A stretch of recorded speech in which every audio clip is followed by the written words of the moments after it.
देश में व्यापक रूप से फैले सांपों को लेकर कई मान्यताएं और मिथक हैं जो भ्रामक हैं।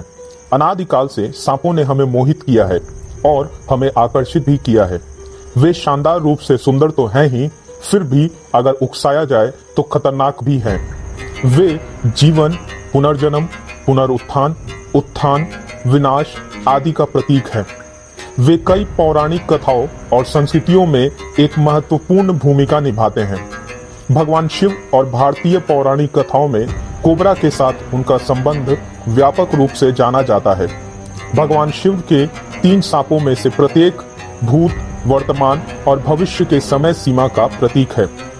न केवल भारतीय पौराणिक कथाओं बल्कि ग्रीक पौराणिक कथाओं में भी सांपों की महत्वपूर्ण भूमिका है। क्या आपको पता है कि सांप के साथ कर्मचारी लंबे समय से दवा और चिकित्सा बिरादरी का प्रतीक रहा है, यानी WHO का लोगो इस प्रतीक को दर्शाता है। इस प्रतीक में एस्क्लेपियस की छड़ी है जिसके चारों ओर एक सर्प है। एस्क्लेपियस एक प्राचीन यूनानी चिकित्सक था जिसे चिकित्सा के देवता के रूप में भी जाना जाता था। सांप कायाकल्प और नवीनीकरण का प्रतीक है क्योंकि यह अपनी त्वचा को हटा देता है। इसके अलावा यूनानी अस्पतालों और मंदिरों में उपचार के अनुष्ठानों में गैर जहरीले सांपों का उपयोग किया जाता था, इसलिए वर्षों से सांपों को दवा से जोड़ा जाने लगा है।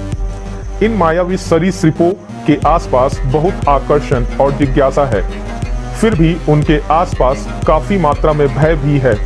यह भय काम भी करता है और यह ठीक भी है। सांप भी हमसे यही करवाना चाहते हैं कि हम इनसे दूर रहें। इसलिए सांपों के आसपास कई अविश्वास, मिथक और गलत फहमियां हैं।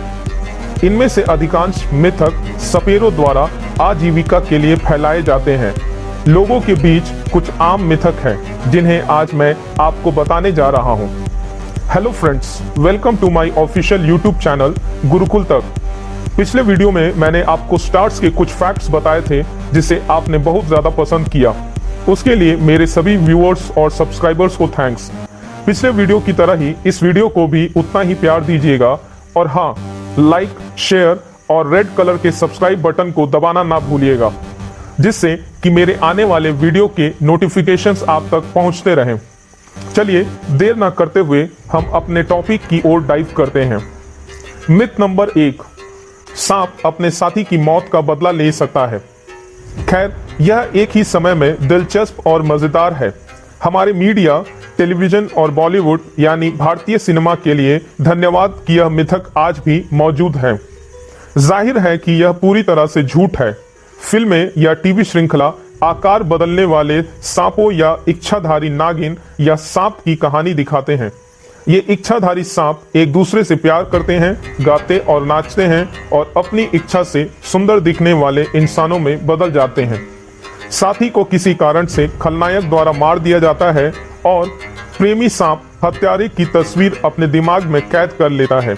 इसके बाद वह सांप उन्हें ट्रैक करता है और खलनायक को तड़पाकर मार देता है। आप में से कई लोग फिल्म नगीना में अपने प्रेमी ऋषि कपूर की मौत का बदला लेने वाली इच्छाधारी नागिन श्रीदेवी को देखकर बड़े हुए होंगे। यह फिल्म जनता के बीच इतनी हिट हुई कि इसे शाश्वत सत्य मानकर बड़ा होना स्वाभाविक था। दुर्भाग्य से या सौभाग्य से यह सच्चाई से बहुत दूर है। फैक्ट यह है कि किसी के मस्तिष्क में बदला लेने के लिए सबसे पहले उसके पास सहानुभूति पैदा करने के लिए पर्याप्त मस्तिष्क को विकसित होना चाहिए। सांपों में उस तरह के दिमाग की कमी होती है, इसलिए उन्हें कभी भी दूसरे सांप के मरने की गंभीरता और दुख का एहसास नहीं होता। जब तक आप उनके शिकार नहीं होंगे तब तक सांप आपका शिकार नहीं करेंगे। हम उनके प्राकृतिक शिकार नहीं हैं। वास्तव में वे आपको ट्रेस नहीं कर सकते हैं या आपके चेहरे के हर विवरण को याद नहीं रख सकते। मिथ नंबर 2, क्या सांप दूध पीते हैं? यह विशेष मिथक भगवान शिव और शिवलिंग से भी निकटता से जुड़ा हुआ है। अगर आपने कोई शिवलिंग देखा है तो उसके ऊपर आपने कोबरा छत्र भी देखा होगा। आमतौर पर हिंदू संस्कृति में पूजा के साधन के रूप में शिवलिंग पर दूध डालने की प्रथा है। इसी तरह बहुत से लोग शिवलिंग को एक वास्तविक कोबरा से जोड़ना पसंद करते हैं, यह सोचकर कि यह स्वयं भगवान शिव की पूजा कर रहा है। इसलिए प्रत्येक नाग पंचमी पर नागों को दूध पिलाया जाता है। आमतौर पर भारत में गरीबों या भूखे लोगों को दूध देना नेक काम माना जाता है, लेकिन यहाँ यह पकड़ देखने को नहीं मिलता। अगर तथ्यों पे बात की जाए तो जो चीज हमें स्तनधारी बनाती है उसकी परिभाषा यह है कि ऐसे जीव जिनमें स्तन ग्रंथियां होती हैं और जो जीवित युवा को जन्म देते हैं। दूसरी ओर सांप सरीसृप है जो अंडे देते हैं एवं उनकी स्तन ग्रंथियां नहीं होती। तो दूध के साथ सांप का संबंध पूरी तरह से गलत एवं निष्क्रिय है। यह स्तनधारियों के लिए विशिष्ट है। दूध एंजाइम लैक्टेज को पचाने के लिए सांपों ने कभी अपने आप को विकसित ही नहीं किया। वहीं दूध सांप के शरीर के लिए जहर का काम करता है, क्योंकि यह वास्तव में इसे कभी पचा नहीं पाता है, जिससे यह अपच, सूजन और संक्रमण का कारण बनता है। कई सांप तो दूध पीने के बाद जीवित ही नहीं रहते हैं। सपेरों द्वारा उन्हें हफ्तों तक निर्जलित रखा जाता है और अंततः जो भी तरल पदार्थ उनके करीब होता है वे पी लेते हैं, जिससे उनकी मौत हो जाती है। मिथ नंबर 3, यह एक मिथक से ज्यादा एक गलत फहमी है। लेकिन क्या आप सांप वास्तव में जहरीले या विषैले होते हैं? बहुत से लोग आज भी कहते हैं कि सांप जहरीले होते हैं, लेकिन यह फिर से ज्यादातर मामलों में सही नहीं है। दुनिया के ज्यादातर सांप जिनमें टॉक्सिन्स होते हैं वे विष के टॉक्सिन होते हैं, ना कि जहर के। अगर इसकी गहराई में चले तो जहर एक ऐसा टॉक्सिन है जिसे असर दिखाने के लिए त्वचा या फेफड़ों के माध्यम से सांस लेने की आवश्यकता होती है, या हमारे शरीर को प्रभावित करने के लिए इसे पेट में सेवन या अंतर्ग्रहण किया जाना चाहिए। दूसरी ओर विष एक ऐसा टॉक्सिन है जिसे आपके शरीर पर अपना असर दिखाने के लिए रक्त के संपर्क में आने की आवश्यकता होगी। इस प्रकार सांपों की अधिकांश प्रजातियां विषैली होती हैं। हालांकि सांप को जहरीला कहना भी पूरी तरह गलत नहीं है। यह हाल ही में पता चला है कि दुनिया भर में कीलबैक सांपों की कई प्रजातियों के शरीर में जहर और विष दोनों होते हैं। ये लगभग 17 नाइट्रिकिन प्रजातियां हैं एवं यह विकास का एक शानदार उदाहरण प्रदर्शित करता है।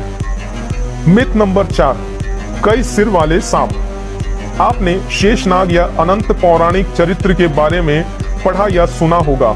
ये विष्णु और कृष्ण और कई अन्य देवताओं से जुड़े हैं। आप उन्हें भगवान विष्णु के आराम करने वाले चित्रों, मूर्तियों, तस्वीरों और उनके ऊपर एक छत्र बनाने वाले के प्रतिनिधित्व से शेषनाग के 1000 सिर थे। कई सोशल मीडिया प्लेटफॉर्म पर वायरल हुई ऐसी कुछ छवियां देखने वाले लोगों की संख्या को अधिक तक पहुंचा देती हैं, जिससे कि मिलियंस में व्यूज देखने को मिलता है। यहाँ तक कि यूट्यूब पर भी इस तरीके के वीडियोस हमें ज्यादातर देखने को मिलते हैं। तथ्य तो यह है कि यह कुछ और नहीं बल्कि एक चतुराई से फोटोशॉप एड इमेज है, एक डिजिटल जालसाजी या हेरफेर। इसकी मूल तस्वीर पश्चिमी घाट और उत्तरी भारत में पाए जाने वाले एक अच्छे पुराने किंग कोबरा की है, जिसे देखने के लिए सांप के कई सिर बना दिया जाता है। इस तरह के सांप दुनिया में मौजूद नहीं हैं और जंगलों में कभी भी मौजूद नहीं हो सकते हैं, क्योंकि आकारिक रूप से शरीर एक साथ इतने सारे सिर के वजन का समर्थन नहीं कर सकता है। हालांकि 2 सिर वाला सांप नाम की कोई चीज होती है नहीं, यह कोई मिथक नहीं है बल्कि एक दुर्लभ घटना है जो सांप, कछुए और कछुआ जैसे प्रजातियों में पाई जाती है। इसे बाइसेफली कहा जाता है और यह एक आनुवांशिक उत्परिवर्तन या एक विकृति है। यह आमतौर से आपको जैकॉस नाम की प्रजाति में भी पाई जाएगी। आमतौर पर इन सांपों को विदेशी और अजीबोगरीब पालतू जानवरों के व्यापार में काफी पैसे में बेचा जाता है। हमारे लिस्ट में 5वें नंबर का मिथ यानी कि नागमणि या पौराणिक जादुई पत्थर है। हमें फिल्मों और टीवी श्रृंखलाओं में फिर से आना पड़ेगा, क्योंकि एक बार फिर उन्होंने एक और मिथक पर आधारित कहानी को पेश करने में सफल काम किया है। नागमणि एक रहस्य रत्न माना जाता है जिसके पास कभी भी असीमित धन, जादुई शक्तियां और अमरता प्राप्त होती है। यह धारणा है, कहा जाता है कि यह एक विशेष रत्न या पत्थर है जो कोबरा के सिर में पाया जाता है। यह भी माना जाता है कि इसमें उपचार शक्तियां होती हैं और यदि सांप द्वारा काटे गए व्यक्ति पर इसका प्रकाश पड़ता है तो यह व्यक्ति को ठीक कर सकता है। बेशक इनमें से किसी की भी कोई वैज्ञानिक या तार्किक पृष्ठभूमि नहीं है। तथ्य तो यह है कि नागमणि अपने आप में एक प्राचीन मिथक है। दुनिया के कुछ हिस्से ऐसे हैं जहां इसे स्नेक स्टोन या वाइपर स्टोन, एनिमेटेड स्टोन या जानवरों की हड्डी भी कहा जाता है और इसका उपयोग लोक औषधि के रूप में किया जाता है। सांप और कुछ नहीं बल्कि मांस और खून के बने प्राणी हैं, तो उनके सिर में दिमाग है, पत्थर नहीं। दुर्भाग्य से बड़ी संख्या में कोबरा अभी भी शिकार किए जाते हैं और इस रत्न की तलाश में उनके सिर को बेरहमी से काट दिया जाता है। हमारे लिस्ट का 6वां मिथ, सपेरे की धुन पर सांप नाचते हैं। भारत में कुछ समय पहले तक सर्प आकर्षण का एकमात्र केंद्र हुआ करता था। परिवार इस पेशे को अपनी पीढ़ी और वे पीढ़ी अपनी पीढ़ी को और नीचे देते जाते थे और सदियों से इसका अभ्यास करते रहते थे। शुक्र है कि भारत सरकार ने अब कानूनी रूप से इस पेशे पर प्रतिबंध लगा दिया है। आकर्षक सांप निश्चित रूप से देखने में आकर्षक तो है, लेकिन यह अंततः सांप के लिए बहुत क्रूरता भी होता है। तथ्य यह है कि अगर खतरा हो तो सांप कुशल शिकारी और भयंकर जीव होता है। वे अक्सर अपने शिकार के आंदोलन को दोहराएंगे या जो कुछ भी उन्हें हमला करने की सीमा में होने की धमकी देता है उसको वो दोहराते हैं। सपेरे लोग पुंगी या बीन बजाते हैं, जो एक लंबा वाद्य यंत्र होता है जिसे सांपों को डराने के लिए इस्तेमाल किया जाता है, ना कि उन्हें रोमांचित करने के लिए।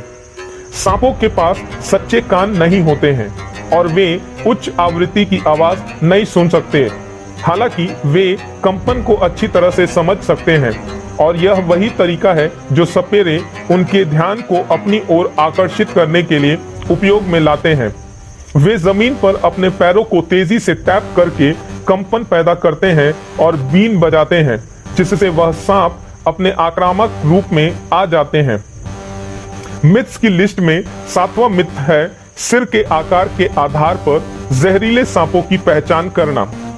सांप दुनिया भर में अलग अलग शेप, साइज और रंगों में देखने को मिलते हैं।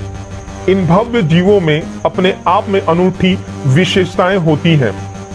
बहुत से लोग मानते हैं कि आप एक विषैले सांप की पहचान कर तो सकते हैं। यदि उसका सिर वी आकार का है तो वह विषैला सांप है, और अगर उसका सिर गोल और चौड़ा होता है तो वे गैर विषैले सांपों की श्रेणी में आते हैं।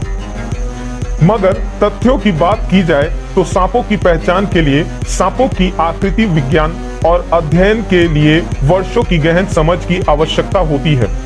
हर सांप अपने शरीर की विशेषताओं में भिन्न होता है। बस किसी विशेषज्ञ को बुलाएं और जानिए अपने आसपास पाए जाने वाले जहरीले सांपों की पहचान कैसे करें। इससे आप भी कुछ जहरीले सांपों की पहचान करना सीख जाएंगे। उदाहरण के लिए भेड़िया सांप, इसको यह नाम भेड़िए की तरह संकीर्ण थूथन के कारण मिलता है और यह पूरी तरह से हानि रहित गैर विषैले सांप होते हैं।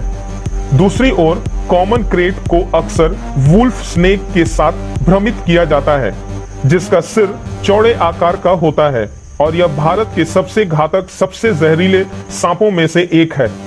कोबरा, मूंगा और क्रेट्स जैसे सांप सभी के सिर चौड़े आकार के होते हैं। मिथ नंबर 8, उड़ने वाले सांप और बेल सांप आपके सिर या आंखों में छेद कर सकते हैं और खून चूस सकते हैं। कल्पना कीजिए कि आप एक धुंध भरी और रहस्यमय भरी एक नम सदाबहार जंगल में विचरण कर रहे हैं और एक घने छत्र में जमीन से लगभग 3 से 4 मीटर ऊपर एक शाखा पर बैठा एक हरे रंग का बेल सांप, जो इन सांपों का विशिष्ट निवास स्थान है, वहां बैठा होता है। यदि आप वो व्यक्ति हैं जो छतरी के नीचे चल रहे हैं जहां ये सांप रहते हैं तो वह शरीर के किसी भी हिस्से को काट लेगा जो कि उसके सिर, चेहरे और मुंह के करीब होगा। कृपया ध्यान रखें कि ये हल्के जहरीले सांप हैं, इसलिए मनुष्यों के लिए उतने खतरनाक नहीं है जितने कि कुछ घातक सांप होते हैं। जिस तरह से ये जीव दिखते हैं उसने भी इस मिथक को जोड़ा है। एक तेज संकीर्ण थूथन इसे छेदने योग्य होने जैसा दिखता बस है। वाइन स्नेक एकमात्र ऐसा सांप है जिसकी दूरबीन दृष्टि और क्षैतिज पुतलियां इसे एक अजीब रूप देती हैं। अन्यथा यह एक मिथक से ज्यादा कुछ भी नहीं है। मिथ्स की लिस्ट में 9वां मिथ सांपों की पूंछ में डंक होता है। ऐसा माना जाता है कि कुछ सांपों की पूंछ में डंक होता है जो जहर या विष का इंजेक्शन लगा सकता है। हूप स्नेक एक ऐसा सांप है जो अपनी ही पूंछ को काटता है और घेरा बनाता है। मिथक यह है कि यदि आप किसी बुरे काम में लिप्त हैं तो ये सांप आपकी ओर इशारा करते हुए नीचे लुढ़क कर घेरा बनाकर डंक मारने के लिए आपका पीछा करेगा। अगर तथ्यों को देखा जाए तो सांपों की पूंछ में डंक नहीं होता है, लेकिन हमले और बचाव के लिए विष के नुकीले विष ग्रंथियां और जहरीली नलिका ग्रंथि होती है। कुछ सांप प्रजातियों में पाए जाने वाले संशोधित पूंछ के तराजू के लिए डंक अक्सर भ्रमित हो सकते हैं। उदाहरण शील्ड टेल, बोस और पाइथन है। यह और कुछ नहीं बल्कि रक्षा तंत्र का एक उदाहरण मात्र है। Last but not the least myth number 10। अजगर और बोआ कंस्ट्रिक्टर उनकी हड्डियों को तोड़कर अपने शिकार को मारते हैं। ये भारी सांप शिकार करने के तरीके के कारण अपना नाम कमाते हैं। अब तक यह माना जाता था कि ये सांप शिकार को अपने सिर से काटते हैं और उनकी हड्डियों को कुचलते हुए उनके चारों ओर कुंडल मारते हैं। हालांकि हाल के अध्ययनों ने साबित कर दिया है कि शिकार की प्रक्रिया में हड्डियां भले ही टूट जाती हैं, लेकिन सांप का इरादा ऐसा नहीं होता है।